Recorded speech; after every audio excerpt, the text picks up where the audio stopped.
Почитувани, СДСМ да се грижеше вистински за граѓаните и економијата, државата немаше да се соочува со економска и енергетска криза. Инфлацијата во државата се повеќе расте, а граѓаните едва и крај со крај врзуваат.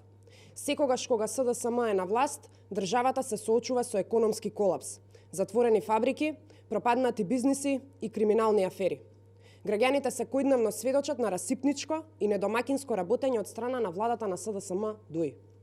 ВМРО-ДПМН како најголема политичка партија во Македонија е за секоја мерка што ќе значи зачувување на стандардот на граѓаните. Но, имајќи ја во предвид целокупната ситуација, односно дека инфлацијата расте, растат трошоците за живот, за прехранбени производи, растат цените на енергенсите како електрична енергија, гасот, горивата. Меѓутоа, од иста страна, компаниите исто така се погодени од ценовниот шок. Растат и останатите трошоци за производство и цените за останатите репроматеријали и суровини. Од друга страна, придвижувањата на глобално ниво се исто така показател кој предвидува дополнителен ценовен шок, односно имаме застој на испорака, зголемени транспортни трошоци, а на сето ова придонесува и пандемијата од COVID-19 која предвидува дополнителни трошоци. Почитувани граѓани, ВМРО-ДПМН како политичка партија ќе биде согласна за компромисот кој го постигнаа работодавачите и синдикатот. Но во исто време, пратеничката група на ВМРО-ДПМН ќе поднесе амандман на Законот за минимална плата, во кој што ќе побараме и останатите плати во јавниот сектор да растат согласно растот на минималната плата.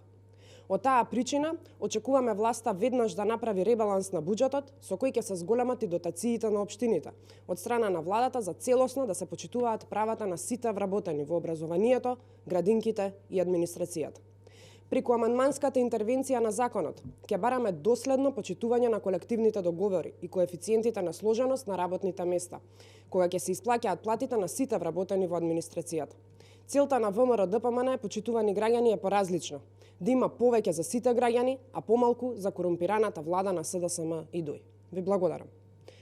Дозволете ми да прочитам прашање кое што стигна до прес-центарот на ВМРО-ДПМН од телевизија Алсат.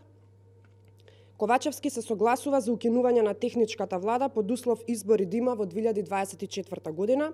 Дали ова е прифатливо за ВМРО-ДПМН? Решението кое е трајно се избори, се друго е одложување и продлабочување на проблемите. ВМРО-ДПМН останува на барањето за предвремени парламентарни избори што поскоро. Благодарам.